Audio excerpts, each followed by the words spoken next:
Finally tonight, the wildest and weirdest race of 2011. Wildest is the superlative used by The Nation magazine to describe the race for District 1 School Board in Denver. The campaign for the District 1 school board seat, one of the 3 open school board seats in Denver this year, is on. It's on its way to being a $250,000 race. If it has become a partisan proxy in the war on Democrats and Republicans going on in this country, it has filtered all the way down into a school board race. This is school board candidate Emily Sirota at her campaign announcement in August in a gazebo with some pizza and soda and a few dozen people. Emily Sirota is a mother of a 10-month-old boy. She worked on education policy as a former aide to Montana Governor Brian Schweitzer. She raised $57,000, including $22,000 from the Denver Teachers Union. Her opponent, Ann Rowe, has outraised her 3-to-1, raising a record $176,000 for her District 1 school board campaign.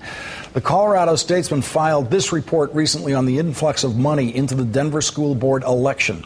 Many of the contributions this year come from the oil and gas industry and from investment bankers. Henry Gordon, president of Strata Capital and Strata Resources, a business that offers investment in oil and gas consulting services in Denver, candidly admitted to the Statesman that he was not familiar with the particular candidates when he was asked to contribute $75,000. Gordon complied. It's worth noting that Henry Gordon doesn't live in Denver, but as The Nation reports, the big money interests are taking advantage of a loophole in Colorado election law which imposes donation limits on every Colorado race, from contests for local posts to statewide positions, except local school board campaigns. Joining me now is Emily Sirota, candidate for the Denver School Board District 1. Thanks for joining me tonight, Emily. Thank you for having me. Emily, you've raised what seems to me to be a very, very large amount of money for a race like this. You would think so. You would think so, except in this out-of-control atmosphere where folks are able to write $26,000 checks, $25,000 checks, $11,000, $10,000. Those are the kind of campaign contributions my opponent is getting. What did you think you were getting into when you sliced some pizza and said, okay, I'm running? How much money did you think you were going to have to raise and spend for this? Well, you know, it has been escalating over the last couple election cycles here in Denver. I didn't think it was going to escalate in such a way. I thought, you know, I was going to have to ask for money from some friends and family and community members, and it would be a lot of knocking on doors and talking to folks around the district. I had no idea this kind of money was going to be dumped into Denver. Now, is this a matter of something the Republican Party has always taken seriously and been very good at, which is looking all the way down the ballot to develop a farm team, that the way you get, in their view, a United States senator is first you have to get a school board member somewhere who then becomes maybe a state senator or a state representative, and then that person runs Barack Obama style for the United States Senate, becomes a United States senator. And the Republicans have always played a very long game in developing their candidates from the lowest level offices all the way up to the top. Is that what's going on here? Well, I suspect there probably is a little bit of that going on.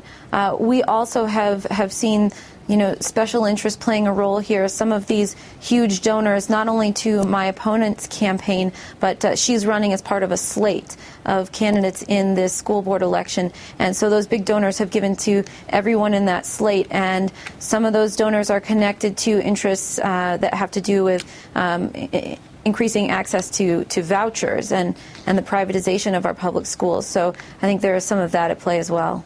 So is there, what is at stake for the big, I was just going to get to, could you expand a little bit on what's at stake for the big donors on the other side, to the other candidate? What's at stake for them in this election?